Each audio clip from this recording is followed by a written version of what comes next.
Assalamualaikum warahmatullahi wabarakatuh. Ikhwatal iman, rahimakumullah.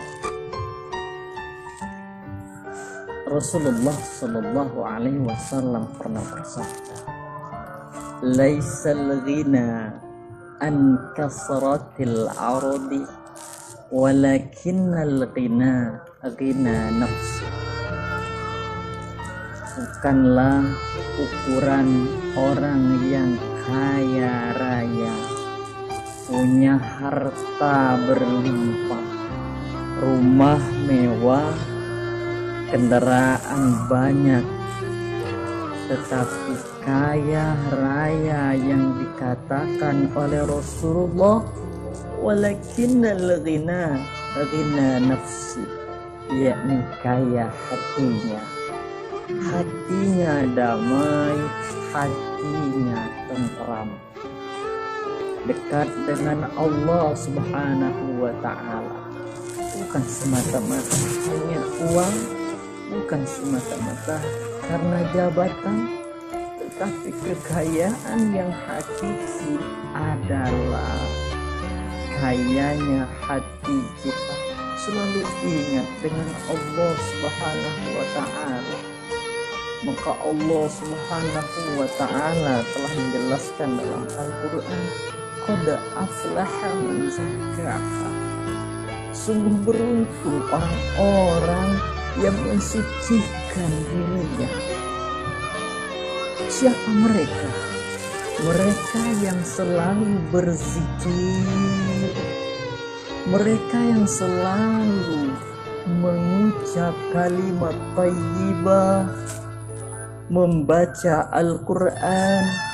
Mereka inilah orang-orang yang bahagia di dunia, bahagia di akhirat. Ikhwatal iman, rahimakumullah.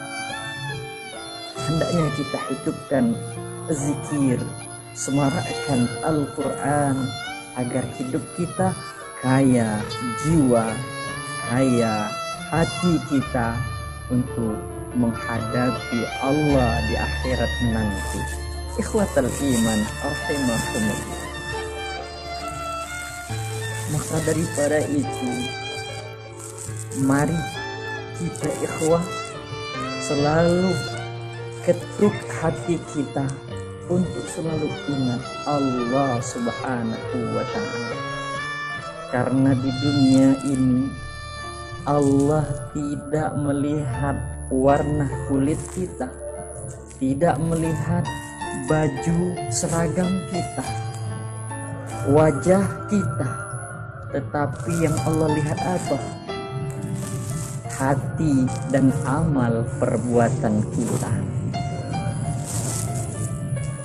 Innallaha la yanzuru ila suwarikum wa la yanzuru ila ajsamikum, walakin yanzuru ila qulubikum wa a'malikum. Sungguhnya Allah tidak akan melihat wajahmu, bentuk wajahmu, pakaianmu, tetapi yang Allah lihat adalah hatimu. Bagaimana kau ikhlas mengerjakan amal perbuatanmu, niatmu tulus karena Allah, dan amal perbuatanmu. Jika amalmu baik, maka Allah balas kebaikan. Jika buruk, Allah pun akan balas dengan keburukan. Karena Allah Maha bijaksana dan Allah Maha segalanya. Kita ingin kebahagiaan, nazzala sakinah fi qulubil mu'min. Allah akan turunkan kebahagiaan di hati orang-orang mukmin. Siapa mereka? Yang selalu ingat Allah. Ala bizikrillahi tatmainul qulub. Hanya dengan mengingat Allah, hati kita akan tentram, hati kita akan kaya. Kaya hati artinya ketentraman yang ada di dalam jiwa. Mudah-mudahan kita semua menjadi hamba Allah yang kaya hatinya, kaya dunianya, kaya dunia dan akhirat. Wallahu muwaffiq ila aqwamit thoriq. Wassalamualaikum warahmatullahi wabarakatuh.